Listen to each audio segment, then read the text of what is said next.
Hello folks, welcome back to Dr. Politica, and of course my name is Peter Ogutu. Now, before we even go to the main story, I want us to listen to this. And the reality of the things, what is happening is that BONFACE'S Mwangi Karaoke is confirmed to be brain dead.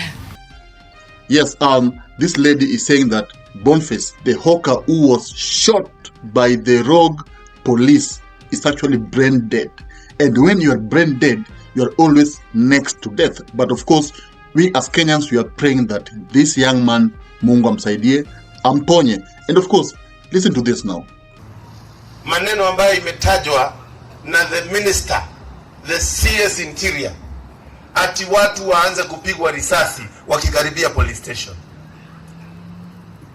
Bwana Waziri Murkomen,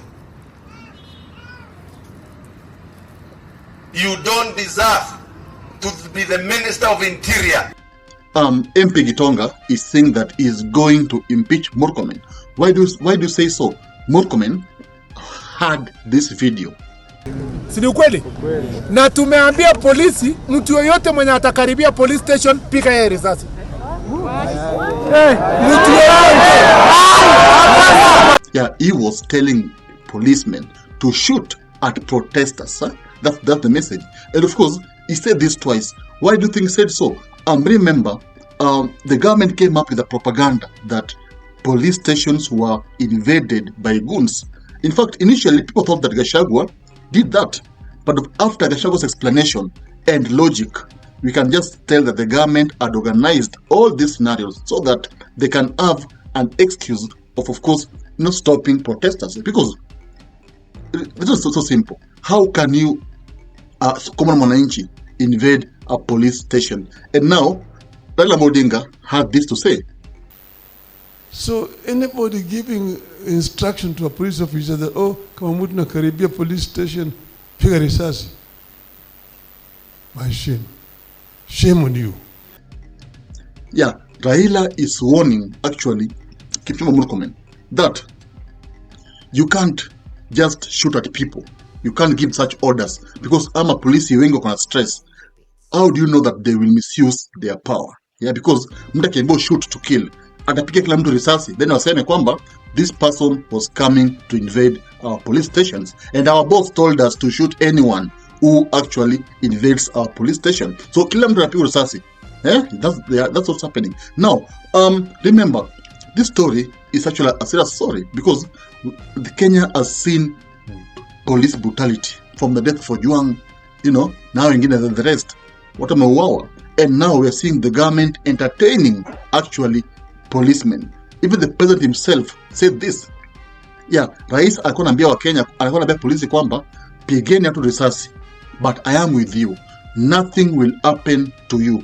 That's what the message. So, swali ni kwamba, do you know, this is why the government is saying all this. It's because the government wants to scare away protesters. Wanataka wafanye whereby protester, Gen Z akifikiria kwenda kwa street, kuprotest, ataogopa risasi. The same tactic they used last year. Remember last year, kulikuwa na a massive demonstration and William Ruto aliogopa akaona power inaenda.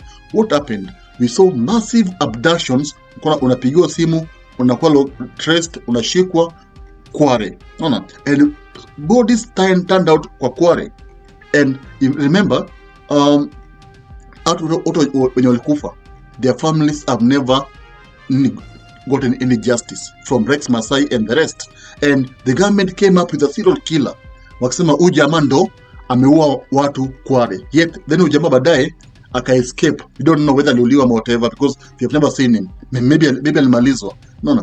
Those serial killer inasemekana kwamba ni aliua watu 40 women, 40 people. Then after 3 months amekimbia jela cell. Where is he? Probably he was finished ama aliachiliwa aende. So that's the story now. All this is happening. This is all happening because the government is just, is just keen on safeguarding power. Ruto anaogopa kuacha power because power ni tamu. Of course, power ni tamu, but now he has to do it the right way. Kumaliza raia ni ngumu. Now Raila'S Odinga anasema kwamba Ruto will have to do away with Murkomen ama ni mwache. So between Raila and Murkomen, who is more important to Ruto? Of course it's Raila, because Raila got votes, Murkomen ana votes. Murkomen is just a spanner boy wa Ruto. Huu mwenye anatumika kutukana wa Kenya, whatever, no? So that's the main story now. Tell me, do you think hii issue ya shoot to kill order, do you think will make Ruto atupe Murkomen away? Ama do you think Ruto with all his ego anasema hapana, leave my Murkomen alone, ukitaka kuenda Raila wewe enda? Subscribe.